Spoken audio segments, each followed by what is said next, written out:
Hello friends नमस्कार मु वर्षा आपण मानक मो चैनल को बहुत बहुत स्वागत जनाऊँगी। आज रविवार मु आपण मानक देखी चिकेन तरकारी ओडिया स्टाइल केमती चिकेन तरकारी हुए से भाई देखेबी। तो चलो देखिए। देखंतु कड़ाई गरम हो जाए तेल पकेली तेल टे गरम हो गले ता देहरे तेज आलू को भाजने भल भाव भाजी ना आलू को आलू टी लाल हवा पर्यंत भाजवा।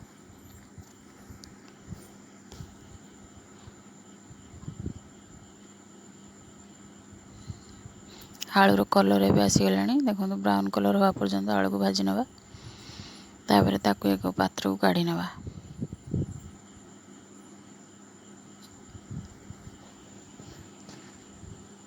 तादेहरे आउ टिके तेल ऐड करिया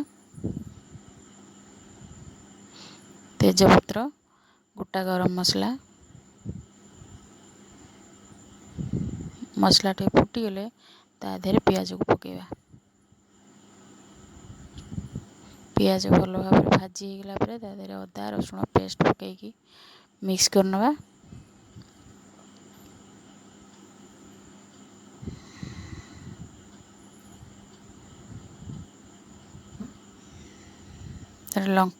लुण हलदी गुंड लंका गुंड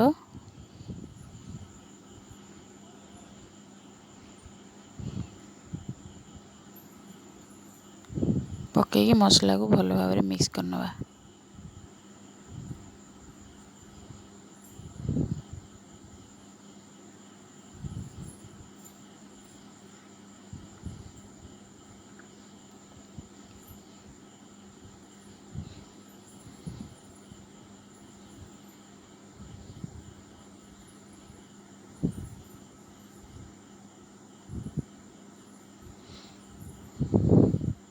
मसलारू तेल अलग हवा पर्यंत ताकू भल भाव कषिबा। ताकू गोटे पात्र को काढ़ी नवा मसला को। तापर चिकेन को से खाली कड़ाई रे पकईकी संतुलिबा। लुण हलदी पकईकी ताकू टिके संतुली देले तार टिके आइंस पानीटा मरिजिवो।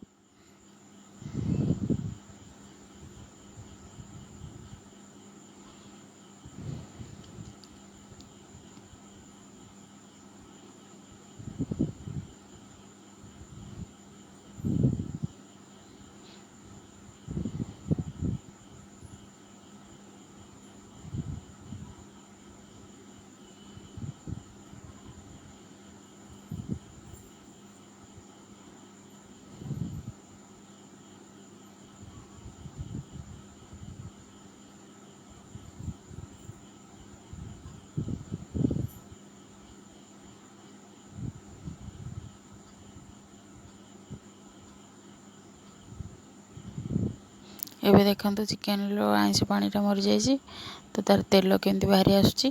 ता देहरे जो मसला कषिकी रखिया मसला आलू ता देहरे ऐड करनवा। तो भल भाव मिक्स करनवा।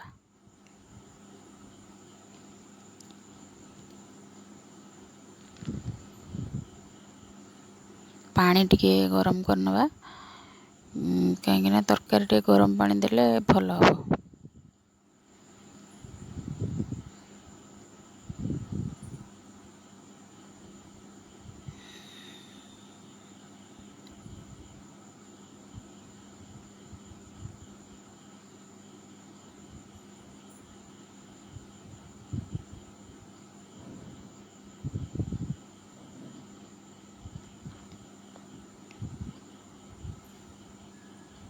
चिकेन मसला पकईकी ताकू भल के कषिदवा।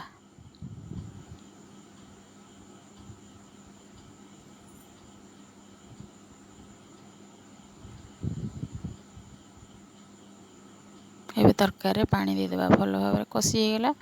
कषि होगला पर एबे तरकारी पानी दे देई ताकू टिके समय फुटिया पई छाड़देबा।